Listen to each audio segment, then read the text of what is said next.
Here we are at Sunday school. Good morning. Good morning, Mr. Truscott. Good morning, Libby. How are you? Very good, thank you. Lovely to have your company.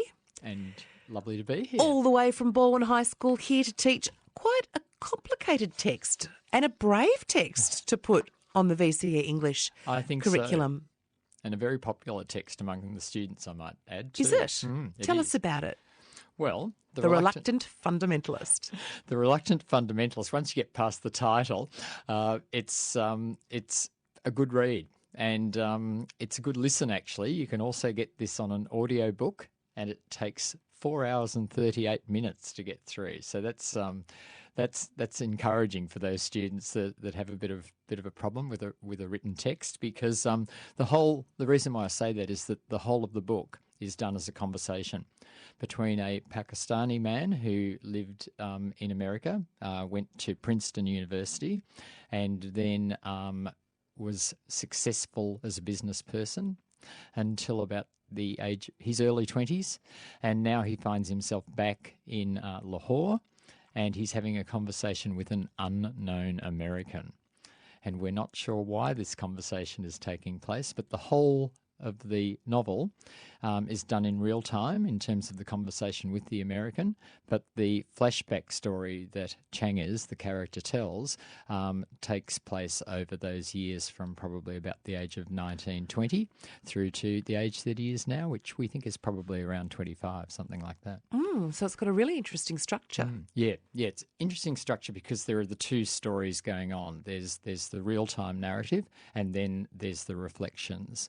And I think one of the first tips that I would give students would be to look at both of those rather than just looking at the flashbacks, looking at the back, not just looking at the backstory, looking at the story that is actually going on, because that's quite a tense story, because we don't know why this American is here, and at the end of the novel, we still don't know that, and we're not even quite sure how things end. So there's a slow building of tension within the story, whereas the story that Chang'ez tells is much more connected with, impressions, fear, those sorts of things. But also there's a strong sense of nostalgia in that as well. Okay, so this is one of those, this is in section 1 of the exam, whereby you have to give a response to the text. How do you approach this? What do you need to be across in order to walk into the exam? Absolutely. And I think this is where students should start with any text, Libby, and this one in particular, because this one is so full of examples that you can get bogged down and lose track a little bit. So the text response section, there are really 3 things that they're looking for, and these will be on the exam, so the students will be able to check these. And the first is a relevant knowledge and understanding of the book.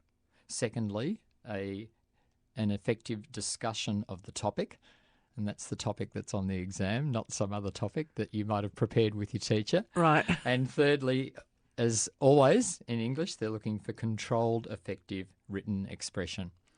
And that's where things like, and students, there's a new buzzword, Libby, but you would be aware of this, and it's called meta-language. And meta-language is language about language. So students are expected to be able to actually explain some of the literary devices, for example, but using keywords. So one of the things that Mohsin Hamid does in this novel is makes references to a whole lot of other texts, quite mainstream texts, really. So there are references there to Heart of Darkness, the Joseph Conrad novel. There are references to The Great Gatsby. There are references to Star Wars. There are references to Terminator.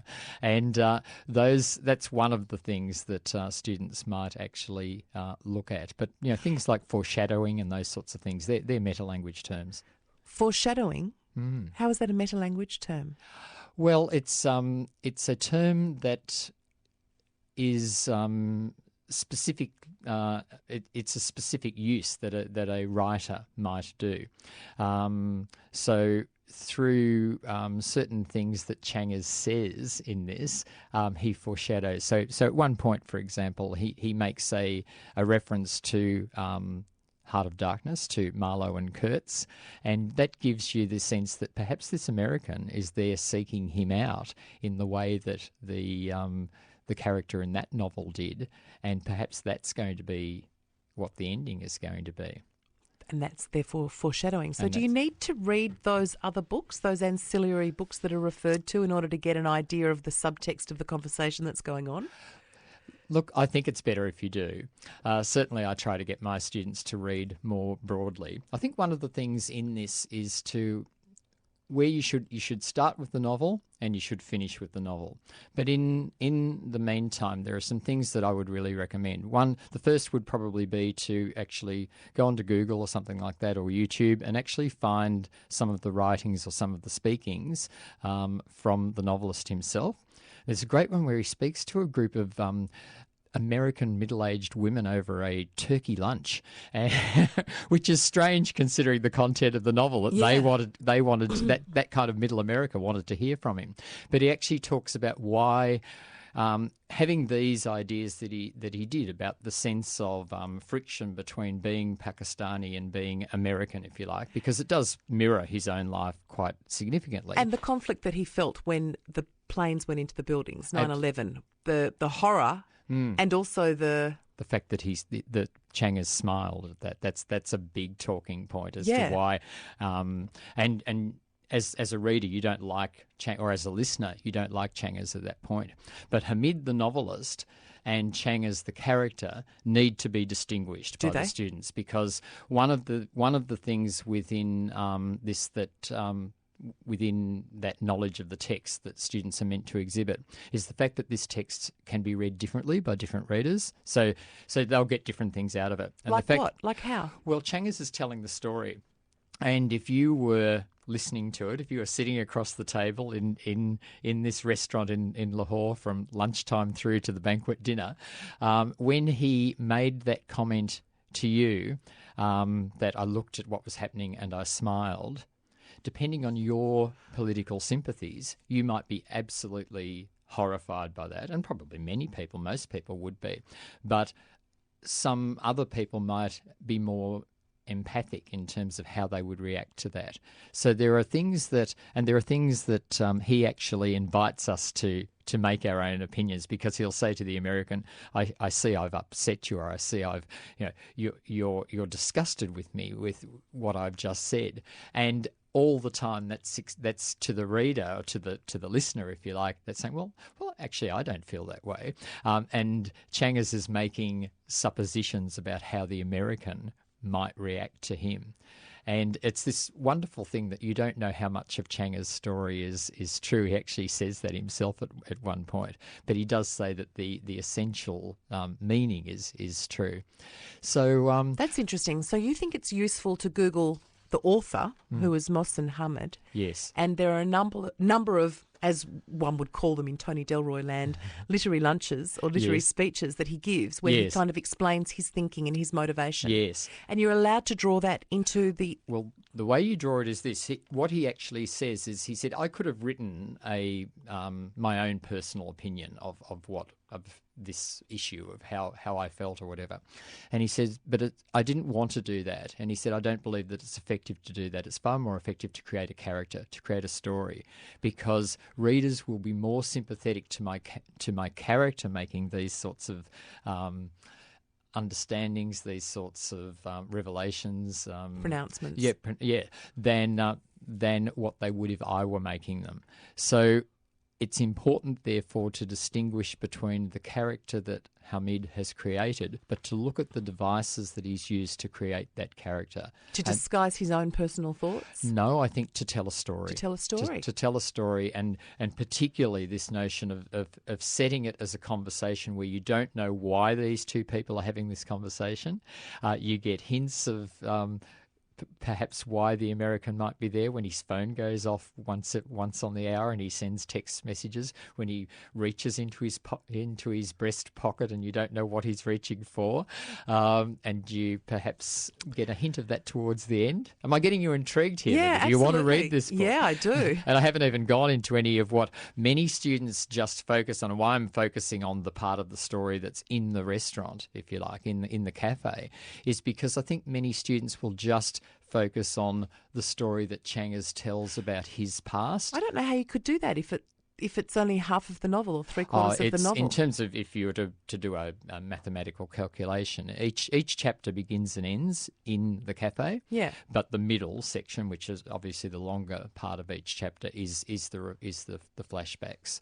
Getting very excited because Joe memories. Camilleri's just turned up. He's going to be playing in Small Day Out very shortly. That is But we very can't go to exciting. the concert until we've done our homework. No, absolutely not. Indeed. And Phil Truscott joins you on the radio. Phil is teaching English at Baldwin High School. And the book that we are looking at today is The Reluctant Fundamentalist. Are you studying this for VCE? Have you got something that you'd like to ask Phil or add to the conversation? Because now is the time to do it. 1300 222 774. We rarely get calls during this segment. I don't know whether it's daggy to ring or if they're just not out of bed. But you might be a parent or a carer or another teacher and you've got something to add to the conversation or to ask. The number is 1300 222 774 and the text is 0437 774 774. 0437 774 774 to talk about The Reluctant Fundamentalist. What are the kinds of essay questions that are asked on this, Phil?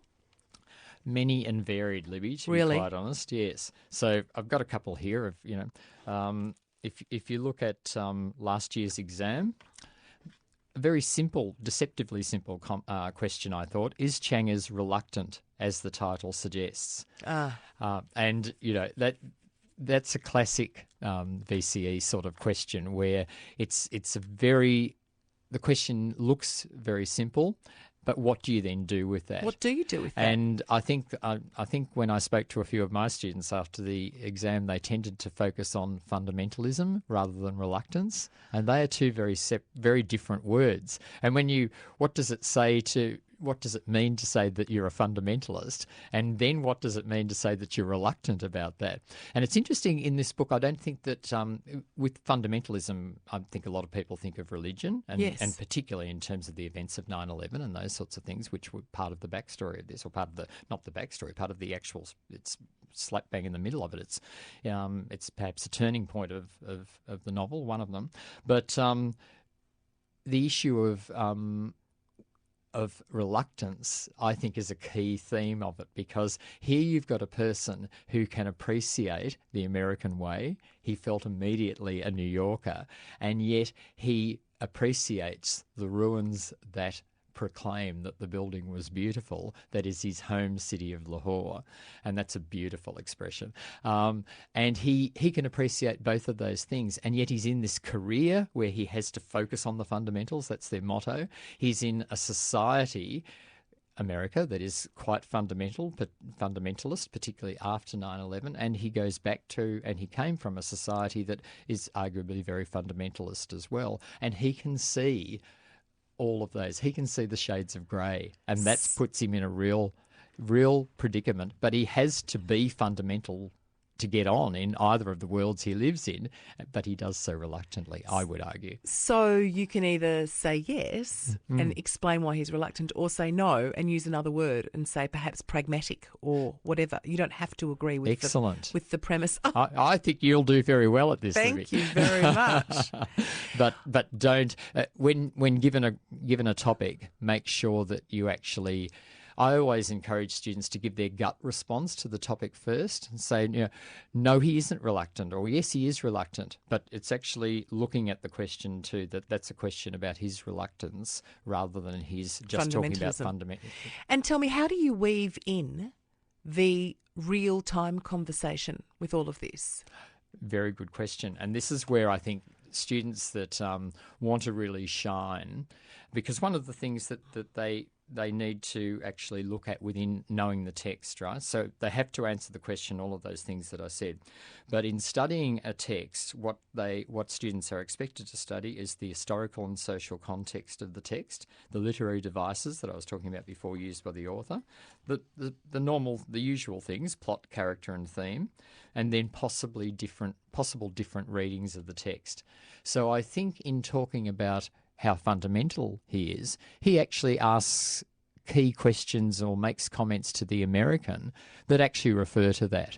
And so I would be at least mentioning, whether I might do an entire paragraph, I might put it in as I go through the essay, that Changas, in his conversation to the American, actually lets the American know that really he was quite reluctant at particular times, but at the same time he was very good at focusing on the fundamentals. He came first in his class, and then he was continually, the top business person at Underwood Sampson.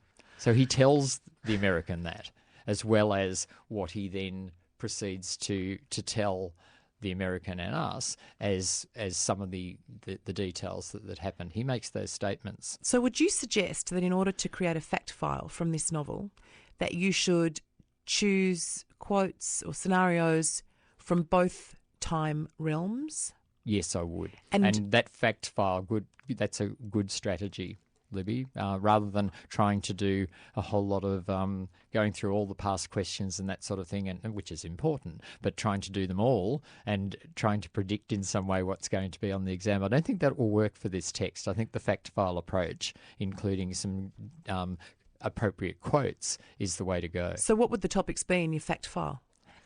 Obviously fundamentalism. Reluctance. Nostalgia would be another one.